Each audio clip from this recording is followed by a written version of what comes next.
Small arms. Used to be big arms. Now they're small. Yep. Hello, how's everybody doing today? This is the Morning Garden Show, and I had to click away earlier. Had some things I had to take care of, emergency things. Plus the phone was ringing. This can anyone? Oh, there's that person that clicks in as soon as the it goes online, but I don't get a lot of conversation from them. But I do appreciate you clicking in. Someone can tell me what this is. I already know you know what this is. It's a timer. This is a timer. One of the ones I've still use and started out using when I first started gardening indoors 20 years ago. This is the same one. And there's nothing wrong with it other than the fact that it's an older model. Now, I bought this yesterday.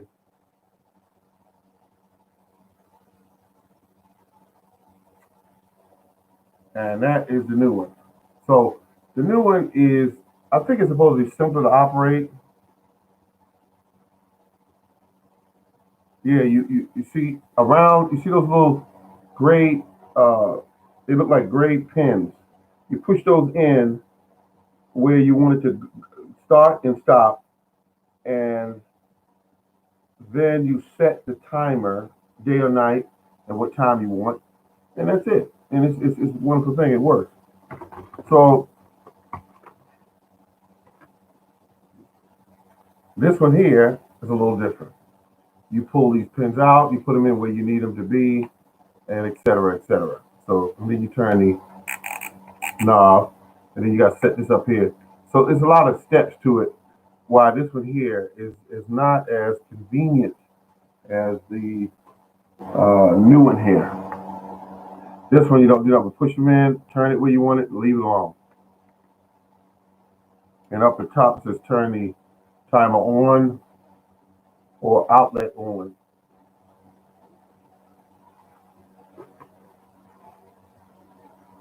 So you can set it where you want it to act like a regular outlet without any timer involvement in it, and then you can set it where the timer controls both the outlets, and that's it. Um, so that's what it's been, and it's been quiet here. I noticed on my channel, and one day I will have hundreds of people on this channel just looking through and saying, "Wow, where's this guy been?"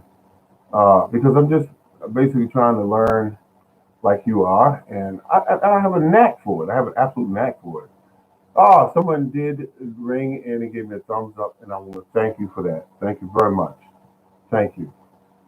Um, the next best thing to someone appreciate what you do is when they give you a thumbs up. I'm going to start this year seedlings indoors, and the first one I'm going to start is going to be brassicas. And I'm going to start them because they don't mind cold weather. And one thing about up here in Zone 7B, oh, thank you for the thumbs up. Thank you. Someone gave me another thumbs up. And the thing about it is that I can start those, don't need a lot of heat for them to survive, and I don't need a lot of problems with temperature, because soil, when you have clay soil, I have a clay soil, like a lot of you have clay soil, and the clay soil is better for you, when it comes to nutrients that are in the soil. Um, there's a lot of minerals in it, but I think that it's a soil that takes a longer time to warm up. Hello. Here. Oh, hello. How you doing? Thank you for subscribing. Thank you. And once I find your channel, I will subscribe to you as well. But I'm just talking now about getting ready for the spring garden, and I'm really excited. I've got everything ready to go, and it hasn't even hit winter yet. But nevertheless, uh, I got a lot of good ideas, and I found some ways to deal with, if you will, the type soil I have, which is a clay soil. I don't have a channel. You watch. Oh, okay, okay. Well, that's cool. You can always become one if you decide to. You can always become one. I did mine many years ago, but I enjoy the morning being, creating this morning garden show. I have hundreds of videos, um, and I do try to grow food that is healthy, that is chock full of nutrients, and it feels good when you grow your own.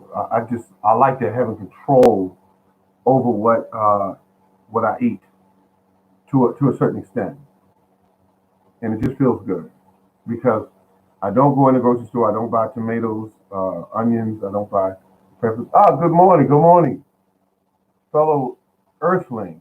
Hi, morning gardener. Hello, how you doing there? Food farmers permaculture. We're talking about soil, and one of my favorite subjects when it comes to gardening. And what I found today is that um, I have some ideas that I'm going to get involved in this upcoming year of gardening. And the thing about it is, uh, the, the the garden having clay soil, you can do a lot with clay soil. I am okay, and wishing you best morning. Oh yeah, yeah. I did send a hello out to you a while back, maybe about a week back, I think it was. One of my videos I did.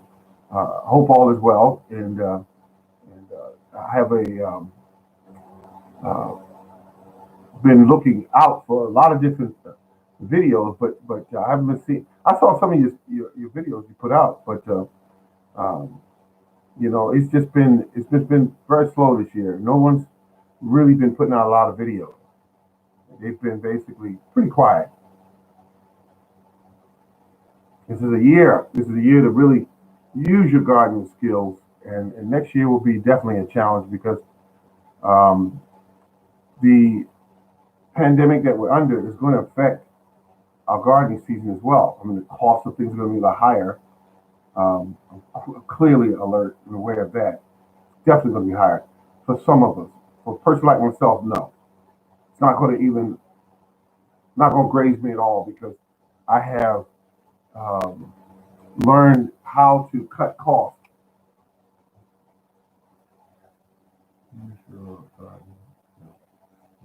Yes, absolutely. Use your skills to make a difference. And the thing about it is, um, I have I've been looking at it's a tree up the street from me, and and and I bit one of the apples one year. I don't know what kind of apples they are, but they're about about that big. They're small because the tree grows a lot of apples on it. And whoever planted it there, it was planted intentionally because it's in a straight line with all the other trees.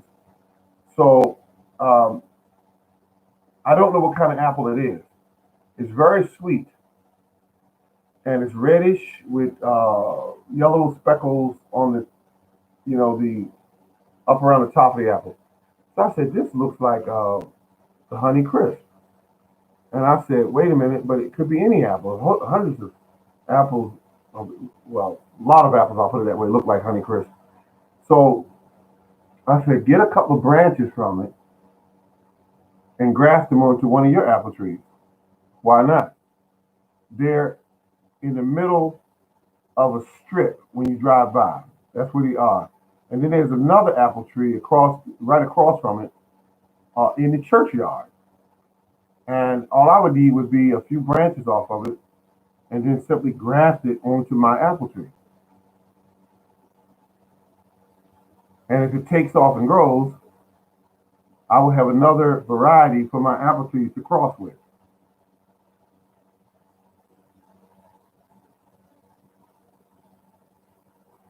Yeah, you're right. A lot of foods could become scarce, and you need to grow as much food as possible this year coming up.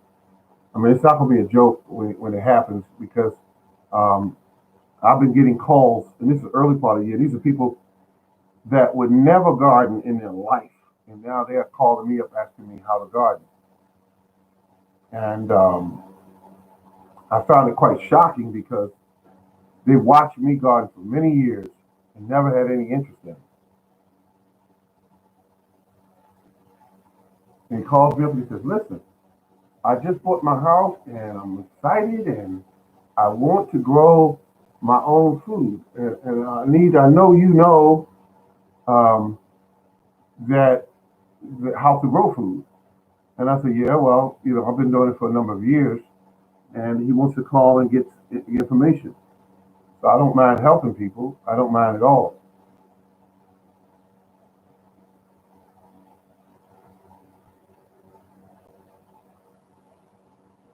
I think that those apples that I saw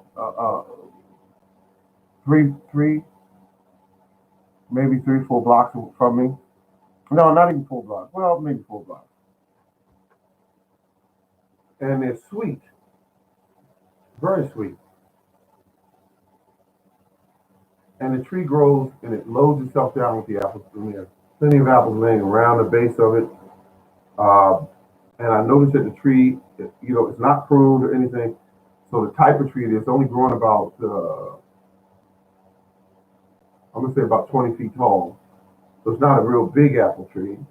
So whatever it is, it's a type of semi-dwarf or dwarf, and it is a variety that for someone to have an apple tree that's been dwarfed, it's a popular apple tree. I'm aware of that, but it's a pretty apple, um, and it's sweet, very sweet, crunchy.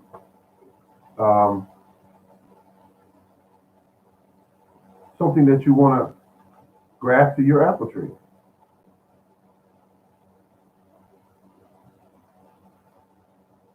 And when I grew my apples this year, majority of the ones that took off uh, on my property were the Granny Smith. The Granny Smith did most of the growth and production of apples was the Granny Smith. And I like my Granny Smith because tart yet sweet. One of the excuse me, one of the first apples I gravitated towards was the Granny Smith.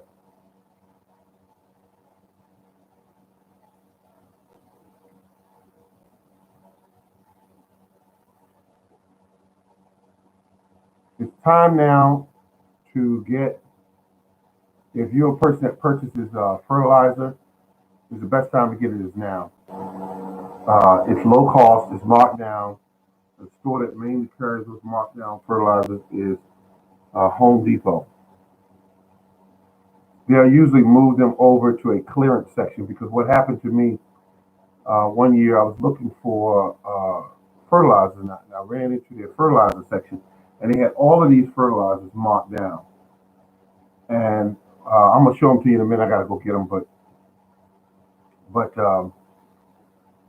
they had all these fertilizers marked down. They were organic fertilizers. And what I did was my next purchase. Right. Yeah, I can understand you buying a Granny Smith. I buy mine at Stark Brothers and I buy it online because um, I can buy it now, put it in the ground because it's kind of cool, and it does better when it's cool. When you put them in when it's spring and get ready to go into summer, it's very difficult for apple tree to get established when it's warm. The hot sun stays on it and it just beats it up. But if you purchase it in like this time of year before the ground freezes, you stand a better chance of having a healthy tree, and it'll start its root development. It'll, start searching for food, and when the spring comes, you see it leaf out, and it'll pretty much be doing its own deal. I put all 30 of my apple trees, excuse me, all 30 of my fruit trees in the winter like it is now.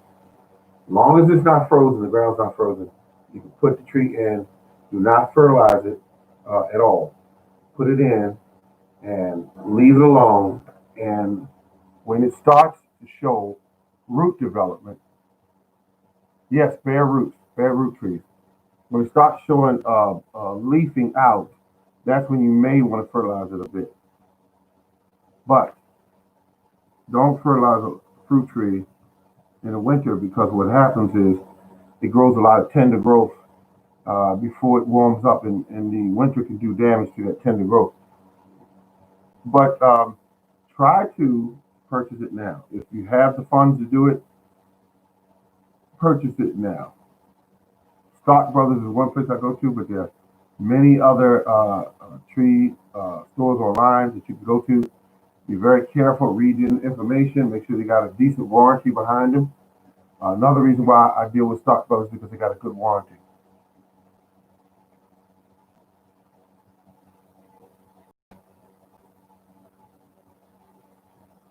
Okay, air layering is good. You're creating new trees from the tree you purchased. Yeah, absolutely. But to grow apples, I know you need two trees, two different types of trees,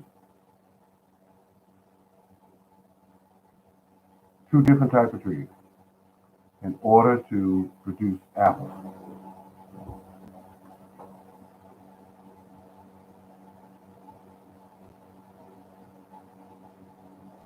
The worst purchase I think I made was my cherry trees. Uh, was because the cherry trees, my God, I mean, the birds eat them things up. The birds eat the cherries up. They won't bother them when they're green. When they get slightly red, they won't bother them. They'll wait till they get perfect red, and the sugar rises in the fruit, and then they'll eat them all up. You can go to work and come back, and the tree could be stripped, and that's like 8 hours. Every cherry gone.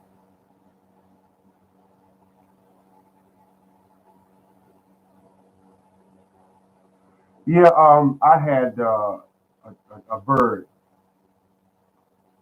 that used to take my apple trees. I mean, my apples and peck holes in them.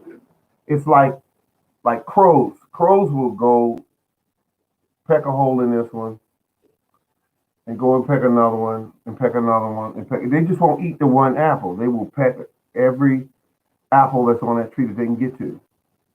Why? Because they just don't give a dang on. Crows. And it makes you want to leave the pecked apples on the tree so that they'll at least try to eat those. If you take them off, then they'll just keep going for your other apples.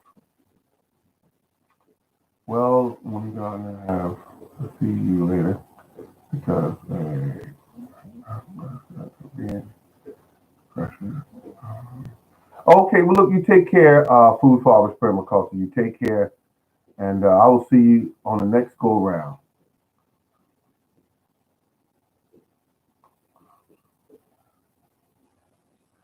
Yeah, yeah. You gotta grow food, and I don't mind animals eating a little bit of myself. God knows I don't. I mean, but don't strip the tree. I did all the work. You gonna come by and just strip it? Come on. My plums, the young trees, Stanley plum, and the Santa Rose. Um, those two are doing quite well. Excuse me. They're doing quite well. Uh, they are in fact healthy trees. They're very tall. I'm going to bring them back down to about 7 feet, but I'm still thinking about it. But I got to tell you, plums. Uh, wow, you get them things growing right, and you start eating those, and um, you can make wine from them. You can make preservative from them. You can make fresh eating. Fresh eating plums are very versatile. But if you eat too many of them, let's just say there's lots of fiber in plums.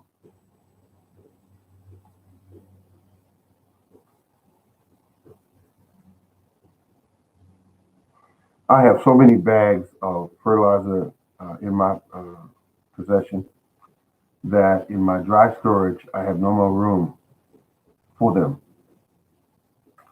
I have bags. I have bags stacked on the floor, and I don't like that. But there's nowhere else to put them. I bought so much fertilizer when I found that sale on that I brought one of those over to where I was grabbing them from. I brought one of those flat beds and loaded the flatbed up to where they was falling off, and um, I loaded them up, and those bags went for $8 a piece, marked down to $1.50 a piece. Some were $2 a piece, but they marked them down, and they were 7-pound bags, 8-pound bags. Um, uh, and I actually got them. Blood meal. Didn't find much bone meal, but I found blood meal. Some blood meal, not a lot. But I loaded the cart up and came to $150. So I bought a few $100 worth of fertilizer. So I go back the next day, and then there's like 2 bags left up there of something that was marked down. So I go grab those. And the reason why I said if you go to Home Depot, the only one I found that does it.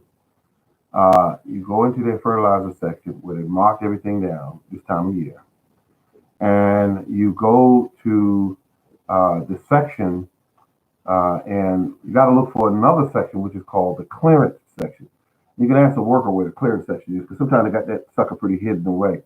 I didn't know where it was until I asked one of the workers. Said, "We got a clearance section over in the back, towards the back, off to the left."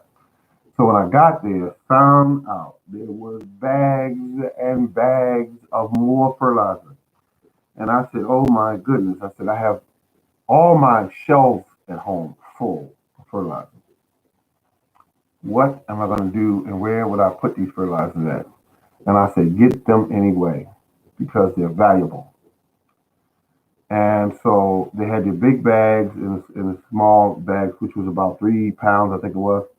The big bags were like 7 pounds. Um, so I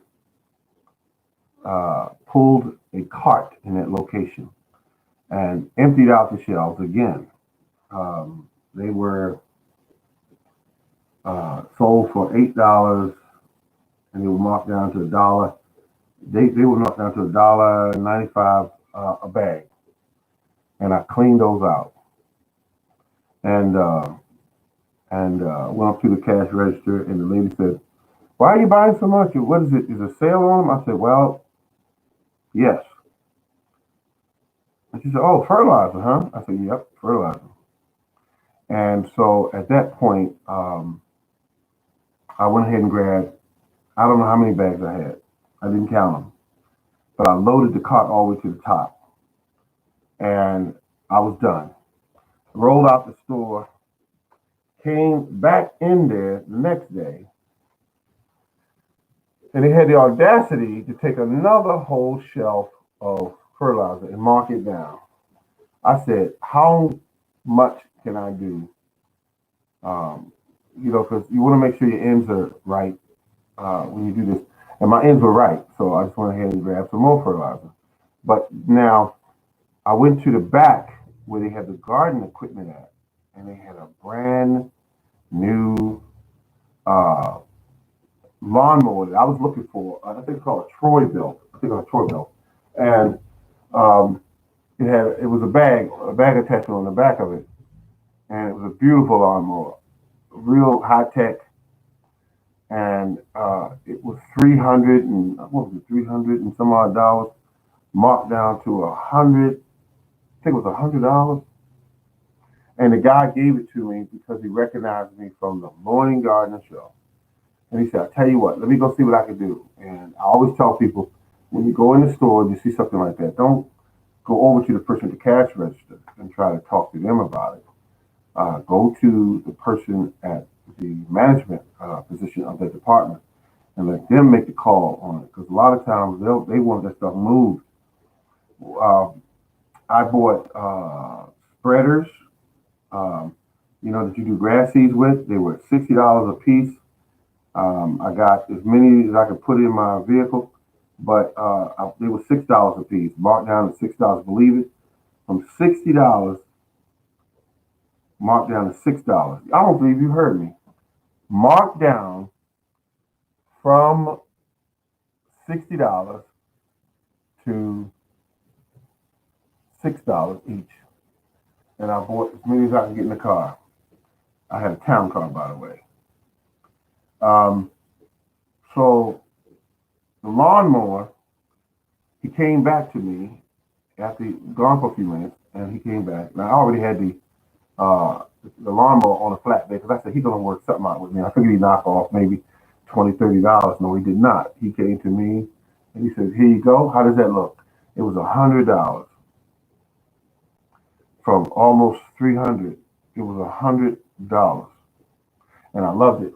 So that is what I use when I cut the grass, and I take the grass clippings, I put them around my plants, around the base of my plants, and create a mulch, which is good for fertilizing and also is good for keeping the temperature of the soil down, and it also keeping the soil moist. And it's free. It's grass. So all I have to do is whack it down with the lawnmower, take it back there in the bag, and uh, empty it in a location where I can start working with it, and put it around my plants. And when it dries up and the rain hits it, and it moistens around that pepper plant or that tomato plant or that watermelon plant, it adds fertilizer to that location. So I call it my fertilizing machine. So the name of the game is fertilizer, fertilizer, and fertilizer. If you have wood in the yard, you can use wood branches to fertilize around your fruit trees. You can use grass clippings to fertilize around your fruit trees, around your vegetable plants. You can mulch around your what they call them things, strawberry plants. You can mulch, for good people, instead of going to the box stores and buying these big bags of mulch. When you can go out there in your yard and cut the grass and put that mulch around your plants. Beautiful stuff. Beautiful stuff. And you're cutting your grass at the same exact time. All right, good people, this has been the Morning Gardener's Show. Can you dig it? Gardening is almost upon us again. Remember to keep on growing, and remember, the Morning Gardener is here to make certain that I give you as much good information as I can about gardening. Thank you, and have a good day.